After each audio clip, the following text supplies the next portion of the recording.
A summer as short as a name. Summer camp began on a July morning when the pine trees whispered in the breeze. The lakefront grounds awoke to children's laughter and the distant call of a whistle. Everyone felt a bit of strangeness and a bit of hope. And on that first morning, an extraordinary meeting took place. They didn't ask, "What's your name?" nor, "Where are you from?" They simply met each other's gaze, and one of them smiled. "Forget names," he said. "Call me Sky." The other, without hesitation, replied, "Then I'll be River." And so it began, Sky and River, as if long ago they had agreed to spend one summer called only by those names. Names were mere syllables on their lips. The real meeting happened in the silence, in the look around the campfire they built together. On their first night, they stared at the sky, no words, just the same stars. And perhaps in that moment, everything truly began. Part 2. An unforgettable silence by the lake. As the days passed amid the camp's bustle, Sky and River built their own private islands of solitude. On morning hikes, they stayed at the back, speaking in hushed tones. At midday, they slipped away to the lakeshore, seeking refuge under the same tree's shade. The others had come to know them simply as that pair. One evening, as the sun dipped below the lake, they waded in, feet touching the cool water. When their laughter gently faded, Sky brushed River's arm ever so lightly. River did not pull away. The touch felt like the answer to something unspoken. "This camp, it's like a dream," Sky said. River bowed his head. "But every dream is meant to end." That night, they met in the hush of the tents. Words were unnecessary. With fingertips, they traced each other's faces, slowly, tenderly. And their first kiss was born like a secret in the dark, soft, tentative, yet inevitable. No one knew, no one asked, but both carried the same thought in their hearts. "I wish this summer would never end." Part 3. After the rain. As the final week approached, the sky grew darker, much like their hearts. The camp was enveloped by a cool summer rain. On a morning filled with the scent of wet earth, Sky and River met in an empty classroom. They didn't draw their initials on the fogged-up glass, because they still didn't know each other's real names. But behind those lines was a hidden bond. Sky took River's hands and whispered, "Names don't matter. But forgetting you would be impossible." River nodded, never breaking eye contact. "This stays between us." As the rain intensified, they embraced, long and quiet. Time may have stopped in that moment. Silence became the most expressive language. And the next day, camp ended. Suitcases were packed, tents were taken down. They didn't say goodbye, not even a glance exchanged. Because both knew, if they ever met again, there would be no need for names. Part 4. From the voice within years past. The summer camps, the scent of pine, the quiet closeness that came from the night, had long since retreated to a dusty corner of the past. River was now known by his real name, Dean. He lived a simple life in a city. At night, sometimes he dreamt of that summer, but when he woke up, he couldn't remember any details. Just a feeling, warmth, longing, emptiness.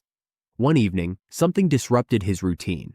While browsing Spotify, a podcast title caught his attention, An Untold Story. He didn't need a reason to click. He simply trusted his finger. And then? "Sometimes someone touches your heart without even telling you their name," the voice said. He paused. He pressed the headphones closer. He recognized this voice. Years, age, tone difference. But that tone, Sky. Something shifted in his chest. The podcaster spoke of childhood memories, of a boy he met at a summer camp but never knew his name. "We met with nicknames," he said. "He called me River, I called him Sky, and then I never saw him again. But I still haven't forgotten him." Dean's hands trembled. A summer he thought he had forgotten, the silence inside a tent, that first kiss by the lake. All of it came rushing back in an instant. Part 5. Without saying your name again. At the end of the podcast, the host shared an email address.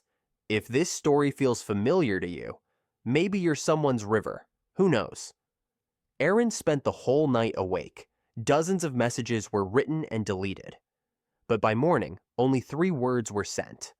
I remember you. The reply came 2 days later. Short, simple, but breathtaking. Then let's meet. This time with our real names. A meeting was set.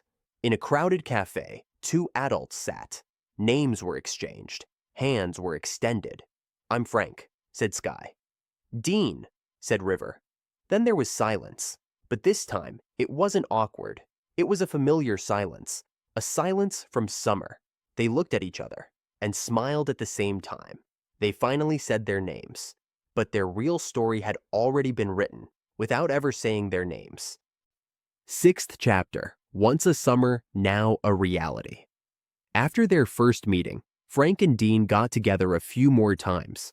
Each time, the traces of the past echoed in their eyes, their words, every small glance. But this time, the distance between them had vanished. Time had changed them both, but one thing had remained the same: the bond they shared, the longing they had discovered in those silent moments of that summer, still lived in their hearts. One evening, as they walked through the park, Frank held Dean's hand. They walked slowly, as if trying to capture those moments when time had stood still. It all started that summer, Frank said, his voice filled with a touch of sadness. Dean, without taking his eyes off Frank's, smiled. Yes, but it really starts now, doesn't it? Yes, now, Frank answered, feeling his heart race.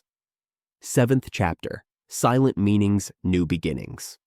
A few weeks later, Frank and Dean began to explore their relationship on a deeper level. They were filling the gaps in each other's lives, making up for the lost years. Dean found the warmth of that past summer in Frank's eyes, while Frank felt that everything was easier and right when he was with Dean.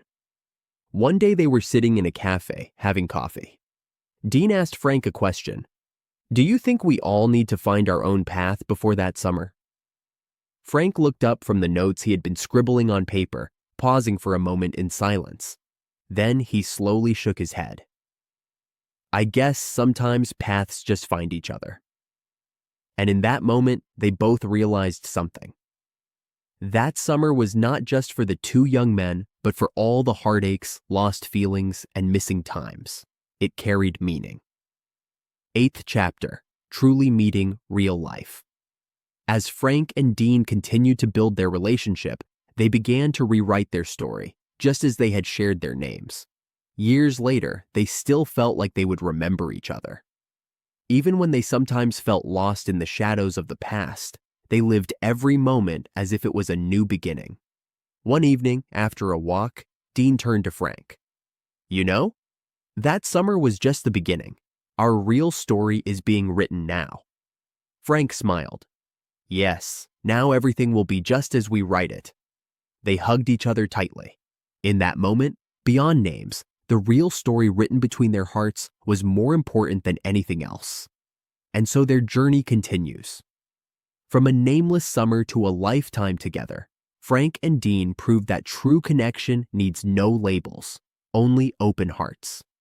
If their story moved you, let us know with a like. Subscribe and join us for more real tales of love that transcend time and names. See you in the next true story.